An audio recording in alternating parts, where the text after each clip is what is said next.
Hi, Jo Mulcrone here, Emet specialist. I'm out for a quick walk. I thought I would just do a quick video about a therapy style that a lot of people talk about having tried, and that's EMDR. And there's a mixture. People often say to me, didn't really do much for my Emet, but I've had it for other things, and it was incredible. And when I speak to people and ask them a few questions, one of the first questions I ask is, who and how was it decided what was explored within the EMDR? So what were those moments and memories that were really dug into and explored within the therapy?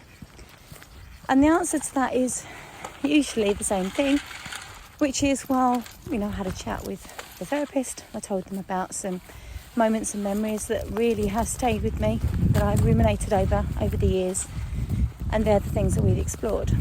And of course, those memories always feature sickness. And that's the first clue that I have, that the therapist, whilst I'm sure being completely proficient in that modality, didn't have an understanding of Emet.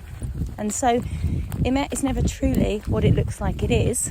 So if we're asking the person that's experiencing the problem where they think the problem started and what they think the problem is about, that person is going to give a conscious answer. And emetophobia is not a conscious, logical phobia, it's an illogical one.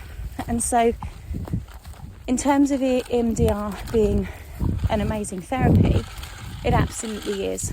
But there needs to be a real understanding that what is being explored is truly connected to the problem that the person is experiencing.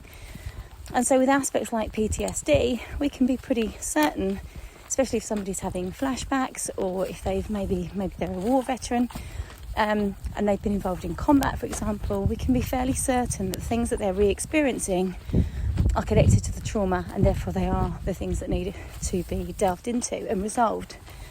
But with Emet, the conscious part of the problem is saying to us that it's about sickness.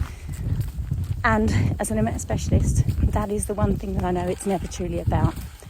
It looks like it is, it feels like it is, that's what we're responding to as a stimulus, but it's far from what's actually within the root causes of the problem. And so that's why something like EMDR is not going to help somebody typically resolve their Emet unless the specialist doing it has a true and in-depth understanding of what really is involved in Emet.